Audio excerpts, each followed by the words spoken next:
Hi, I'm Angela Non. I'm Ariana Kempis. And this is BRB Crying.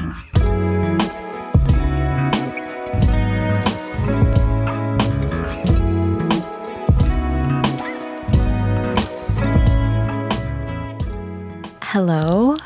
Hi. Hi. Welcome. I'm already crying. Let's just cut to the chase. I'm just going to cry already. We're back. You thought we were done? You know what's funny? I was thinking about this. We technically have not released any episodes as of today. And yet we keep saying, we're back. You thought we weren't going to come back. I keep thinking about that one episode when you were like, if you don't write us any reviews, we're going to shut this down. Because, honestly, zero people asked us to do this. So no one wanted. Are you kidding? People are dying for this. You guys don't even know what you want yet. You guys haven't even listened to 4 episodes. Nope. Welcome back to BRB Crying. Yeah. Welcome back. Or welcome. Welcome. If this is your first episode. This is a podcast where 2 women talk about what made them cry. Mm-hmm. Which is a lot of stuff. Oh. I have an endless list. The material is plentiful. Mm-hmm. This can go on for a while. This show. Yeah. Don't worry. Yeah. You thought. So we record these episodes and we don't release them for a long time. So you're listening to this probably a month later, but it was just Mother's Day. Yes, it was. Happy Mother's Day. Me? Yeah. Thanks. Happy belated. Did you have a good Mother's Day? It was okay. Yeah. Yeah. Well, we actually went on a little girls' trip over the weekend, and I was there. Yeah. When I say we, I mean us. Yes. And 2 other best friends of ours. And I think that was, in a way, kind of my Mother's Day gift. I see. Well, time for yourself. Time away from the baby. I think we might still do something this week, like dinner. Cooked by Sana, your baby? Yes. Oh, wow. Yeah, how advanced. Top chef. Have you ever watched those, is it Iron Chef or Top Chef Kids? Mm-mm. Oh my God. Are they crazy on there? Okay. There was this one episode. It is seared in my memory. I mean, these kids are ranging from maybe 9, 10 years old to 12. They're children. Yeah. And they're cooking up a storm. And there was this one episode where there was a special ingredient that everyone had to use in their dish. You know how they do that? Yeah. Throw you off a little bit? Yeah. And it was alligator. Oh, sick. And this 9-year-old was like, I'm so stressed. I've never cooked with alligator before. Yeah. Obviously. What? Yeah. Neither has 97% of the world. But yeah, no. That's funny. That's what my baby's going to do for me. Awesome. Yeah. Did you have a good Mother's Day? I did. I spent it with my husband's family because I saw my mom the previous week. That was kind of our early Mother's Day thing. So on Mother's Day itself, I sent my mom a text, Happy Mother's Day, blah, blah, blah, blah, blah. And I decided to do something a little different. And I went through the archives and I found pictures of my mom and me and my sister when we were much younger. This was probably the 90s. And I sent them to her and it was just really cute pictures of us 3 in the parking lot of our old apartment. Yeah. And then just another picture of my mom holding me as maybe a 3-year-old or something. Yeah. And she responds back and she's like, oh my God, these pictures are so special. Thank you so much. I'm crying. So of course I cried. But it just got me thinking about how my mom is actually pretty emotional too. I have this story of my mom. She was such a Titanic girly. She loved the whole, the 90s was just a time, right? And there was a time I distinctly remember where she was driving my sister and me somewhere, and Celine Dion's "My Heart Will Go On" came on the radio. Mm-hmm. This woman started crying in the middle of the drive. She had to pull over. And, you know, there are a lot of instances like that where she would get really weepy and emotional. And at the time, my sister and I would always laugh and kind of make fun of her. Yes. And now I'm like, I'm so glad I got that from my mom. Yeah. Because I am now the same way. Like, I am now, like, crying all the time because of these. And I remember her saying distinctly, it's not that I'm sad. It's that, you know, I'm just so touched. My heart is so touched by these things. And I get it now. I totally understand that. Yeah. I was exactly that way too. Mm-hmm. I would always make fun of my mom for crying. Yeah. And my sister can get weepy too, but she was never one to withhold it the way I was. And I was like, it's because she was a Pisces. But I too have water in my moon. Yeah. We are both Cancer moons. We are. So makes perfect sense. That's why we started this podcast. Yeah, so I would always be like, oh my gosh. Yeah. Crying again. That kind of thing. Yeah. That was nice. It was nice to come to that realization on a day about mothers. Yeah. Because that is something I am very grateful that I inherited from her. You know? Yeah. Yeah. Felt that. All right. Have we bullshitted enough? Okay. I guess we'll get to it. Fine. I guess we'll do what this podcast is supposed to do. Fine.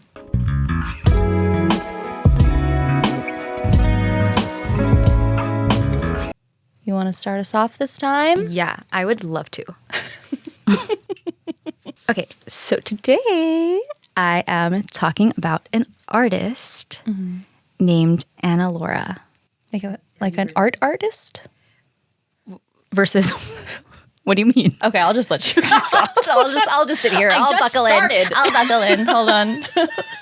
I'll shut the fuck up. An art artist? I mean, what do you? Okay, okay, whatever. I can't even start. God. So today I'm talking about. Today I'm talking about an artist. Her name's Anna Laura. And I'm guessing you haven't heard of her because you just asked me if this artist makes art. It's an art artist. So yes or no? If by art artist you mean does she make art? Yes, she makes art. Because that's usually what artists do. They make art. It's because when I hear the word artist, like it's commonly used as like a musical artist, and I didn't know. Okay. Fair. Okay. She makes art. So she's popular on Instagram. Her username is Anna Laura Art. And she was introduced to me by, I didn't meet her in person, but she was introduced to me by one of my sisters. I don't know which one. Don't get mad at me if you're listening. So she is known for her watercolor comics. So she paints these little comics, and her medium is watercolor. Okay. And to be honest, whenever I come across one of her posts, I always tear up. Yeah. This is a strong recommend to follow her if you don't already. She's pretty popular. She has like 600,000 followers on Instagram. Pretty popular. She has more than 500,000 followers on Instagram. So she's pretty popular. And I'll give a little context because I'm going to talk specifically about one of her comics. Context. Love that. We should have a soundbite that's like context. Like something. So most of this was from a Vulture interview that was published in December 2023. Okay. So her full name is Anna Laura Sullivan, and she's a 26-year-old Brooklyn-based artist. And as I said, watercolor comics. And the article referenced, I think it said her corner of the internet was designed to be slower and softer. Love those words. I know, right? God. Oh, I feel cozy already. Yes. No, that's exactly the feeling that her art evokes, a coziness. Okay. And she makes these simple illustrations of these animal characters.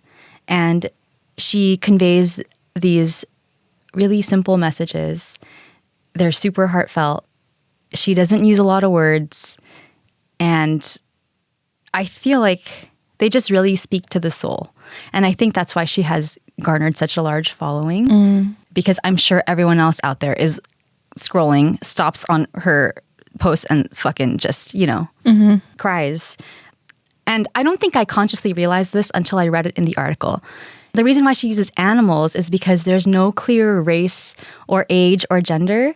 And so it just goes to show how love can look so different between so many different kinds of people, and it can take the form of so many different relationships, right? Or it's that it's universal. Exactly. That's totally why she does it.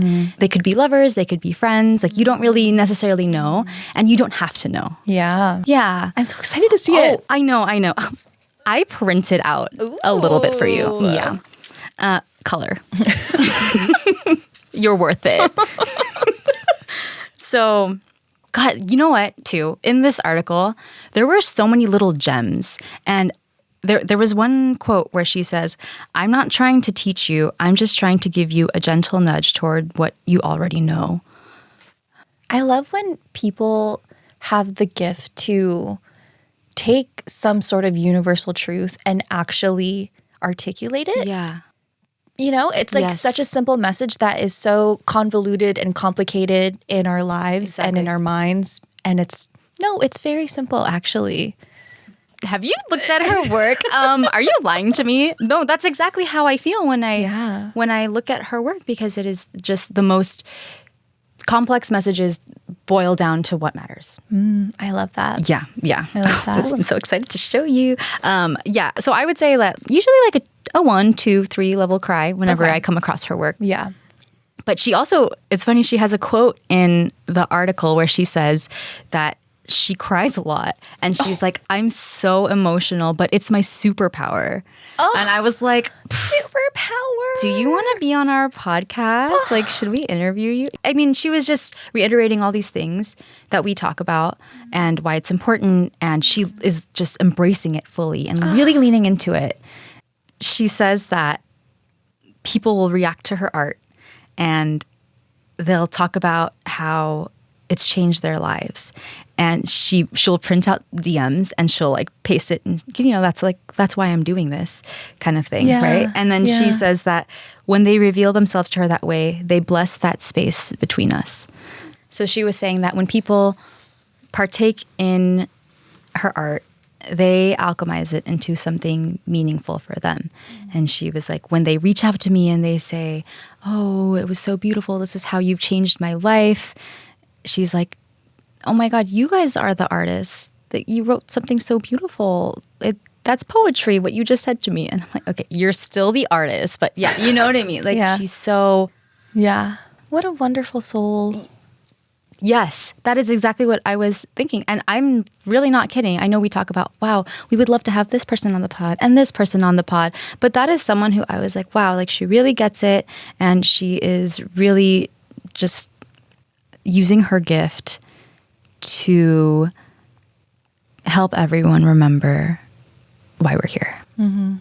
So before I move to the actual art piece, at the end of her interview, the interviewer... I want an hour of context.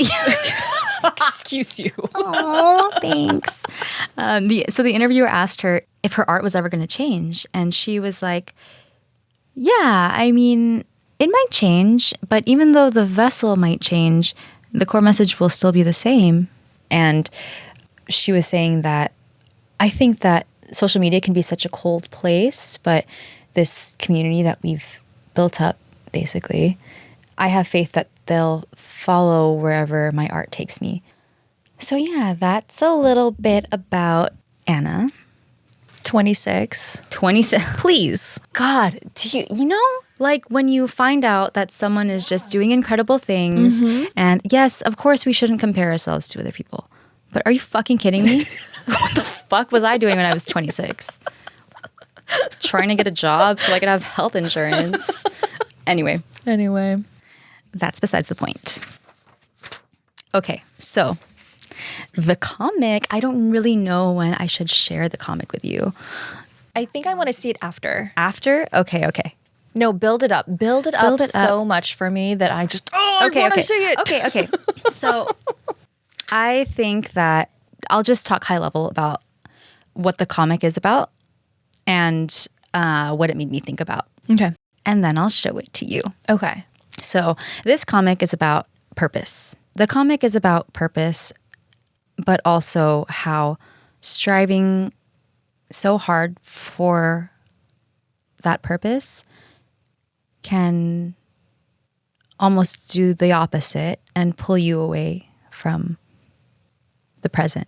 And maybe the present is the purpose. So that's kind of some context. Okay. Yeah. So I think this struck a chord in me because when I was a child, and I'm sure you agree and everyone would agree that we are totally living in the present. And some of my fondest memories are just like doing nothing. I feel like those are kind of like mundane moments, but that's what we look back on, right? That's what we remember about our childhood. Yeah. I remember when we were like in high school, Yeah. my mom would give me like a $20 bill. Yeah. And I would make that shit last. I wasn't worried about anything that cost money. We were just like, let's hang out. Yeah, exactly. Let's just fucking not do anything together. Yes, for sure. And for us, it means everything. Yes, exactly. And it's funny you mentioned high school because I think that this is when this change started happening. Once the question of getting older was on our minds and thinking about college, if that was the path we wanted to take, then I started getting into, oh God, like what am I gonna do? I became so driven by that question of why am I here? Like, what am I doing? What am I meant to do? From that point on, I would say like late high school and then throughout college, even like post-college, it was like everything I was doing, it was just striving and aiming and working towards trying to answer this big question. And it pulled me away from the present. And if there's anything I'm going to obsess over, I guess why am I here isn't like the worst thing. But it kind of just stamped out that childlike part of me that just found joy in being. And instead it was guilt, right? Mm-hmm. If I would rest because I'm so tired from trying to save the world, it was like me feeling bad and not even really being able to truly rest. Yeah, because it's like, oh my God, I should be doing this. Exactly. Yeah. Exactly. I think that as I've grown older and gone on this journey of unlearning that way of thinking, I've been kind of trying to rediscover that part of myself that finds joy in just being. Because we're in our 30s now, and I don't know how we got here. It happened so fast. Mm-hmm. And when I think about how quickly time has passed, I think this is how it happens because a lot of that time was spent just like not being here.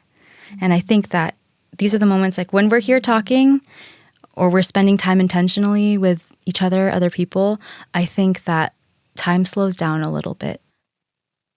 So the reason why this comic really struck home? Did I make that up?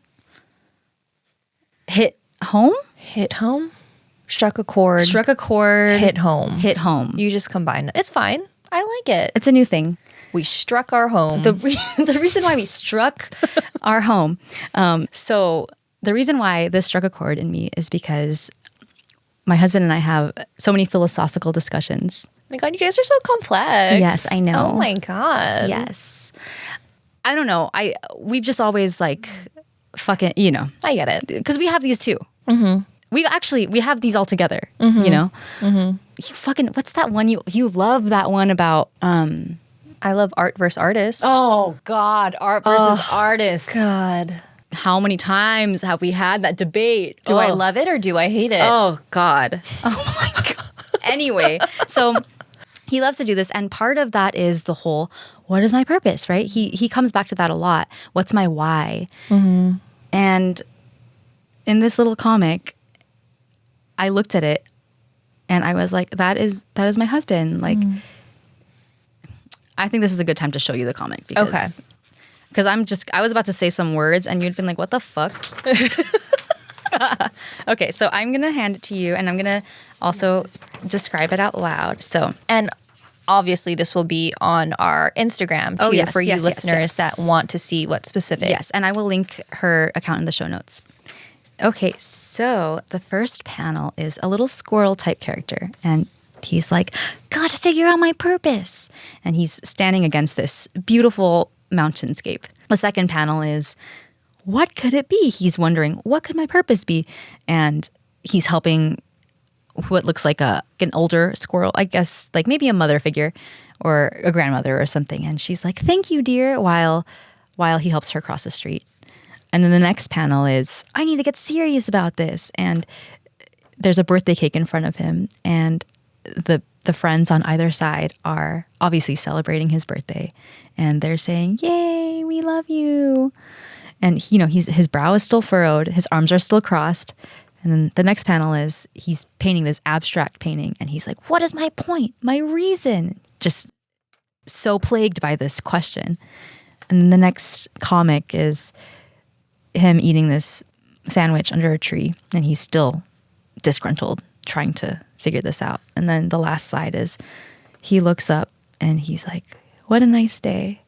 And it's the first panel where he's not upset, not disgruntled, not plagued by this worry.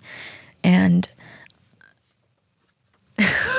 let's be real, I was sobbing when I first, Really? yeah, I don't know what it was. And that's a lie. I fucking know what it was because I'm about to say, but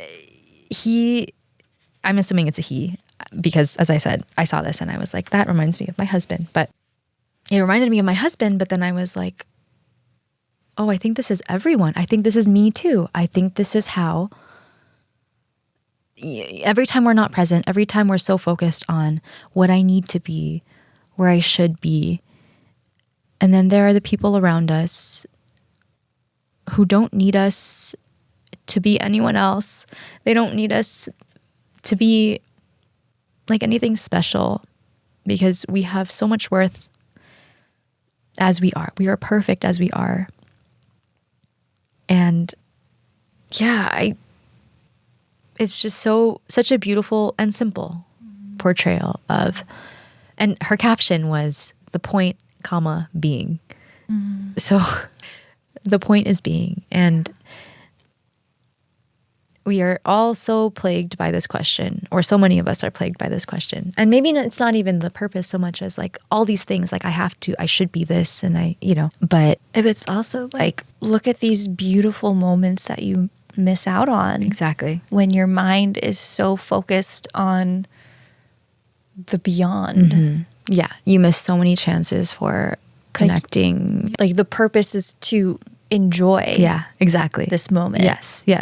Yeah. And I guess I looked at it and I was like, maybe the point is just to exist.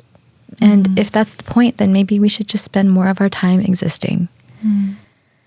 So yes, we can strive to achieve all these great things, but maybe it's just loving and being loved and enjoying like where we are right now. Yeah. Yeah. I love that. Yeah, me too. What's her name again? Anna Laura. She gonna get a follow. She's gonna get 20,000 follows because that's how many people are gonna listen to this podcast.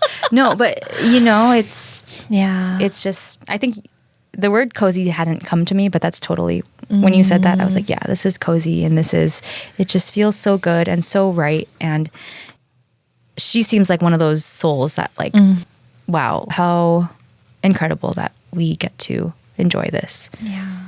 And the art is beautiful too. Oh, yeah. Yeah, it's very children's book. Yes, I was going to say it reminds me of the books from my childhood. Exactly. And that's why it's like this innocence to it. Exactly. You know? Exactly. There's like a purity and it's just very reminiscent of childhood. Yeah.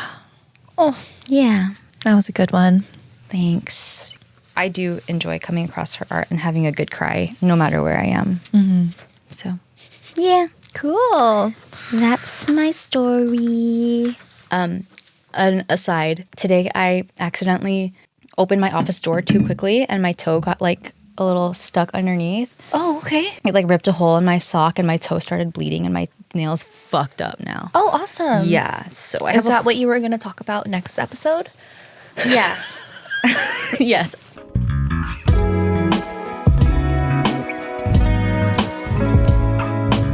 Are you ready to share? Yes, I am so excited for this one. Are you? No, I'm Are you serious. crying? Or, I mean, did you cry? Or? I did. Okay, so You look a little like lit up. I am. Okay. Okay. Well, the cry level was very minor, like a 1. Okay.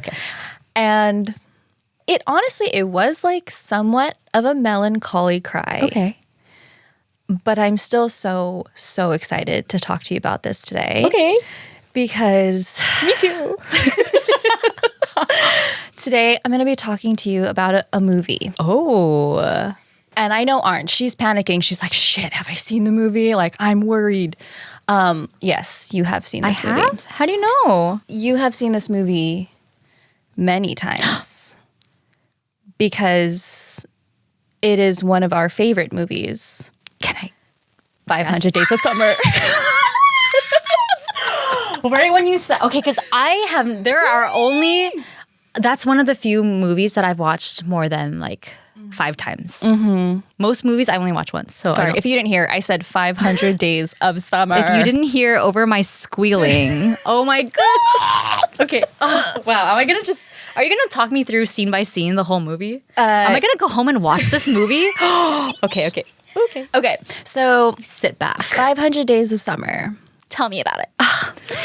It was a movie that was released in 2009. It was directed by Mark Webb, written by Scott Neustadter and Michael H. Weber, and starring the beloved Joseph Gordon-Levitt and Zooey Deschanel. Yes. And so, can I just say it. the chemistry between those two characters? Like, holy shit, I have not seen something even close to replicating the magic that they had on that screen. I think about them constantly, you know? And so today I'll be referencing 2 YouTube videos. One is a video essay uploaded by Jesse Tribble, and another one is Joseph Gordon-Levitt's interview on Larry King Now. Okay. So I think maybe just a little bit of a personal backstory on this movie. So Arns' reaction, I totally anticipated because both of us were obsessed with this film during our teenage years. I think it genuinely defined our high school experience. And I don't know, I think it was during a time when we didn't have like portable social media and we didn't have all of these streaming capabilities, right? So the, 20 DVDs that we had at home were worn out. We just watched movies like over and over again, Mean Girls, The Notebook. Yes. Like movies that we knew so well we would quote them. And 500 Days of Summer was one of those movies for us. Yes. I still be saying like, you're good, So disclaimer, obviously I'm going to get into the plot of this movie and we'll be going over spoilers. So please, if you have not seen this movie Do you even need to give a spoiler alert? I don't know. When it's been over 10 years. I guess. But honestly, They just added it to Hulu. That's I was why going to say I have the DVD. Like, should I pop in the DVD? I don't even have a DVD player, so. But yeah, they just added it to Hulu. And when I saw it, I was like, oh, I'm going to fucking drop everything I'm doing and watch this movie right now. This was maybe a month ago. So when I rewatched it, I realized like, oh, I should talk about this because I think this movie has honestly gotten better with age. And I really want to focus on how my perspective of it has changed from when I watched it as a teen to today when I am 31 and know everything. Yes. So yeah, if you have not seen it, please bookmark this episode. Go on Hulu, watch it. It's so good. It's so worth it. And then come back and then we'll talk about it. Yeah. Okay. So I put in my outline, plot, quote, brief summary, but who knows because I don't shut the fuck up. So this could be pretty lengthy. No true words have been spoken. Okay. So 500 Days of Summer is a story about love, but it is not a love story. But it is not a love story. And that's the opening lines of the movie when the first scene is just text that says, this is a story about love, but it's not a love story. And it focuses on Tom Hansen, played by Joseph Gordon-Levitt. So fucking handsome in this movie. I can't even. Okay. Yeah. And then Summer Finn, who is played by Zooey Deschanel. And it covers the entire 500 days of them being central characters in each other's lives. But the movie does not present these 500 days in chronological order. It's like a mix. They go back and forth. You see the early days of them working together, and then it's immediately the scene changes to like the highs and lows of their spoiler relationship, and then their inevitable downfall. Yes. And also, the movie is just fucking cool. Like, it's such a stylistic movie. It's like hipster cinematography and the fashion and the music and just all of these like really creative cinematic devices. Incredible production value. Yes, just so fucking good. So these two characters meet at work where they are working at this very boring kind of greeting card company. And Tom is immediately smitten by Summer. He just instantly pines over her. And it should be noted that Tom is the quintessential hopeless romantic. He believes in true love and destiny and soulmates, and he knows with absolute certainty that Summer is, quote, the one. Yes. And Summer, my little manic pixie dream girl, she is the complete opposite. She is a free spirit, and she hates the idea of commitment. She doesn't believe in love, or she views love as seasonal, and she just wants to kind of have fun and live in the moment. So right off the bat, fundamental differences that they kind of just ignore. And the video essay that I came across by Jesse Tribble, he said, maybe Tom thought he could change her. How many of us have entered a relationship thinking we can love someone enough that they'll change? So yeah, they embark on this relationship together, ignoring all of the red flags. And they do eventually break up. And there is like a pretty gut-wrenching scene at the end. Those of us that have watched it know exactly which one I'm talking about. Their closure conversation. And even back then, like that shit hit, dude. Yes. Holy shit. Fuck. But that's actually not the scene I'm going to be talking about today. Ooh. Because there was one particular scene that I honestly didn't really pay attention to when I was younger. But it got me. It got me pretty hard during this rewatch. Mm-hmm. And I want to pause for a second because, like I mentioned, I watched this movie repeatedly when I was like 16, 17, around this time. And as familiar as I was with the plot of this movie, I don't think I ever fully grasped the gravity of the message. And especially since this movie and this relationship was told solely through Tom's perspective, there was a lot of discourse, I think, amongst viewers that Summer, this free spirit, this person who is very vocal about not wanting to commit, how she was considered the villain in this story. People didn't like her. People didn't like how she treated Tom.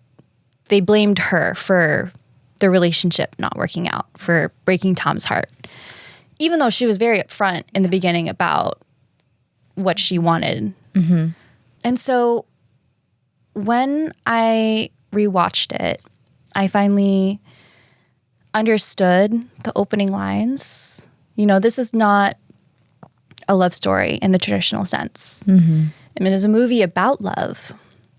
And you watch it thinking that it is a movie about Tom falling in love with Summer.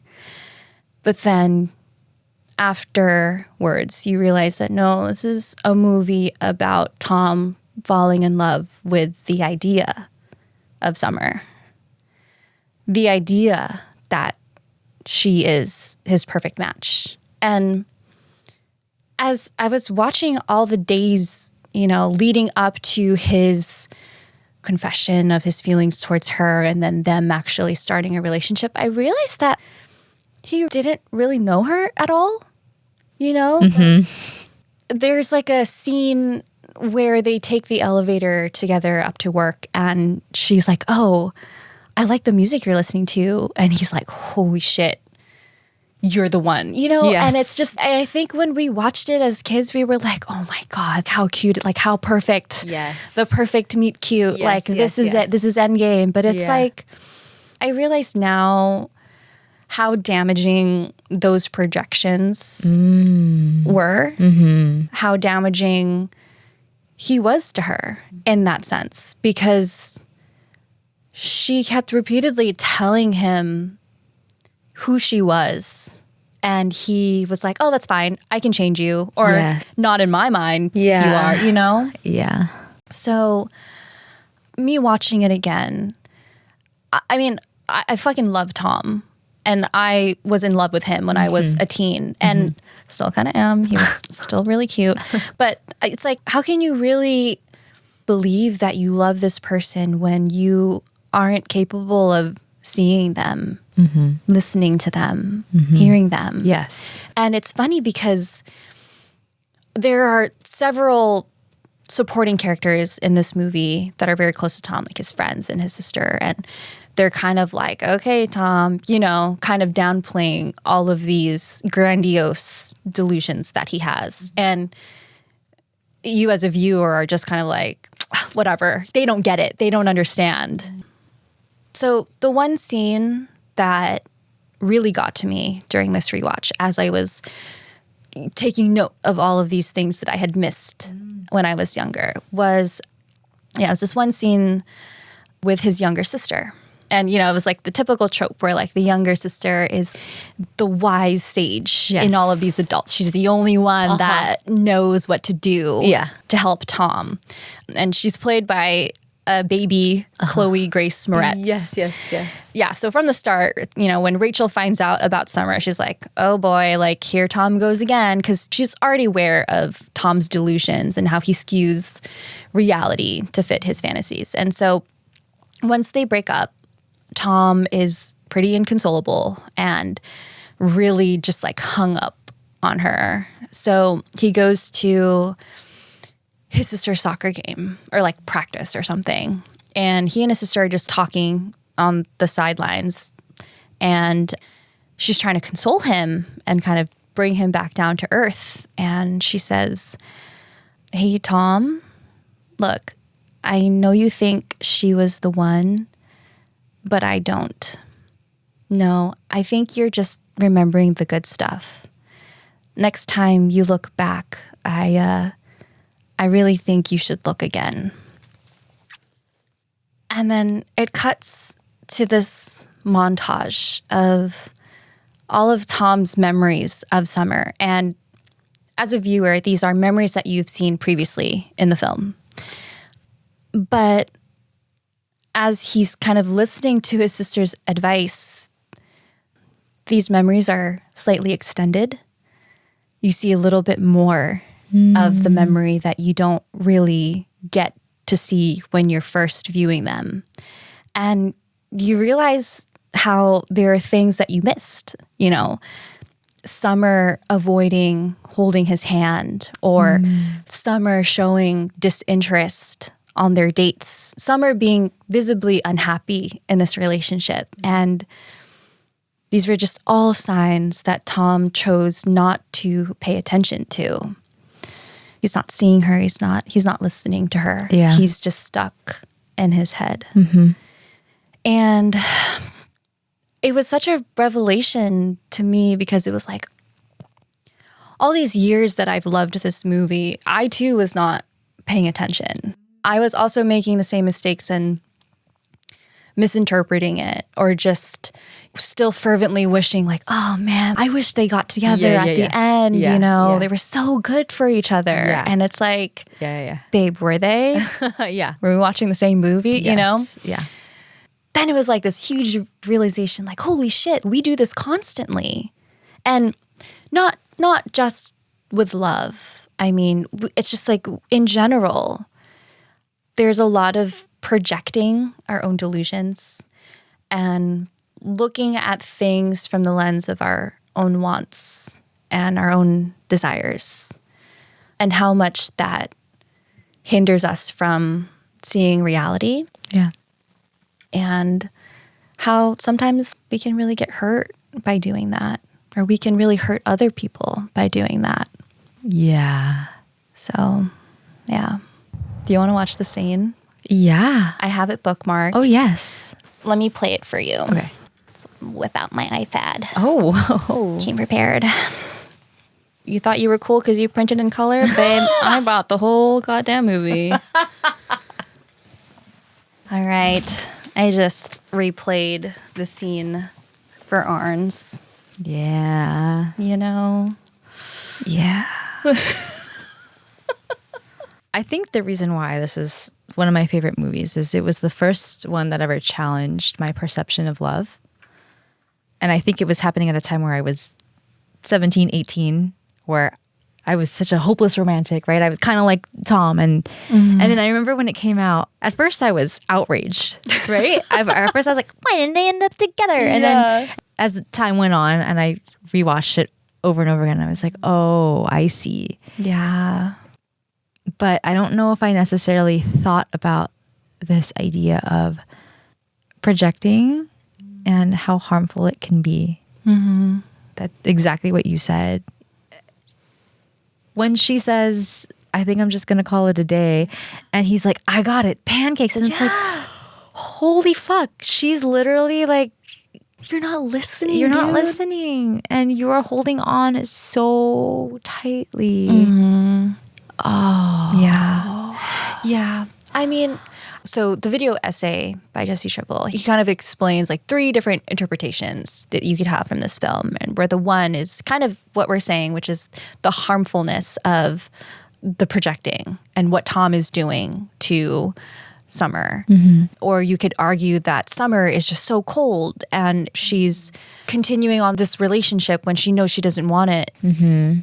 But it's like at the end of the day, he says, even with this transitioning from blaming Summer's coldness for the breakup to blaming Tom's delusions, it's not about who did wrong. It's about compatibility. It's less about the shortcomings of these characters and more so about the problems that they have together. And I think that when we, quote, love someone,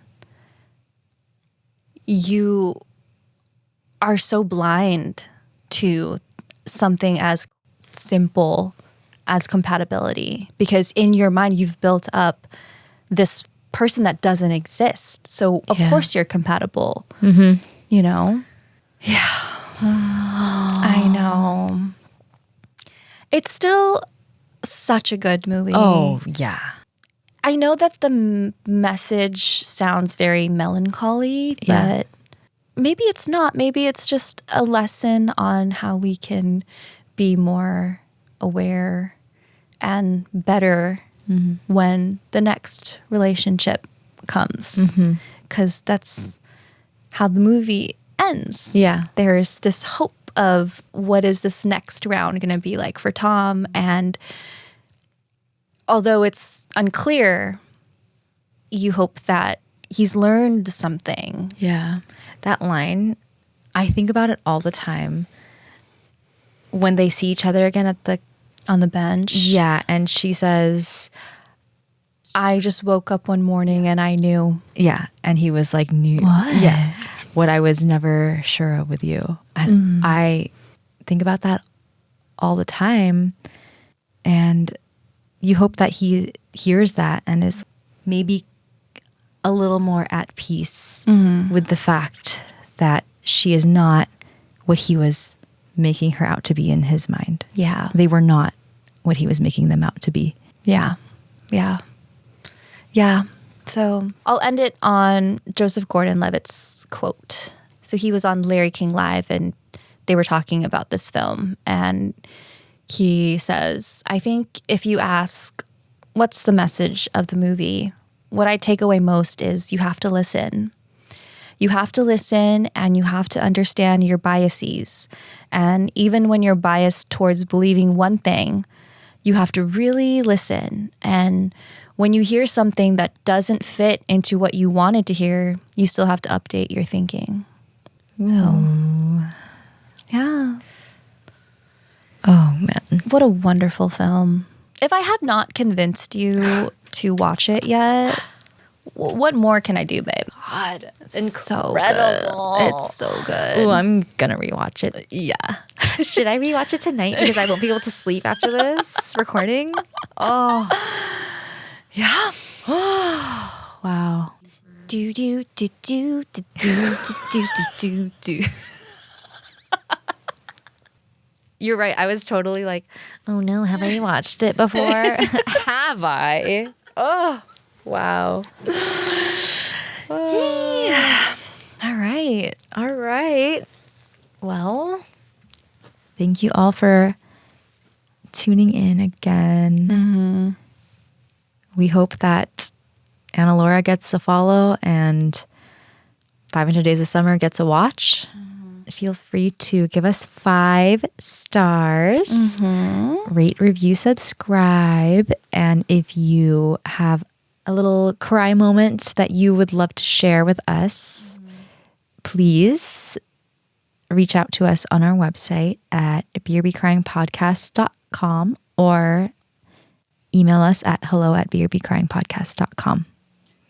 Or not even if you have a cry, you might have a suggestion. Oh. Something you might want us to cover in the future. Oh, I thought you meant like Oh, no, because this is we're perfect already.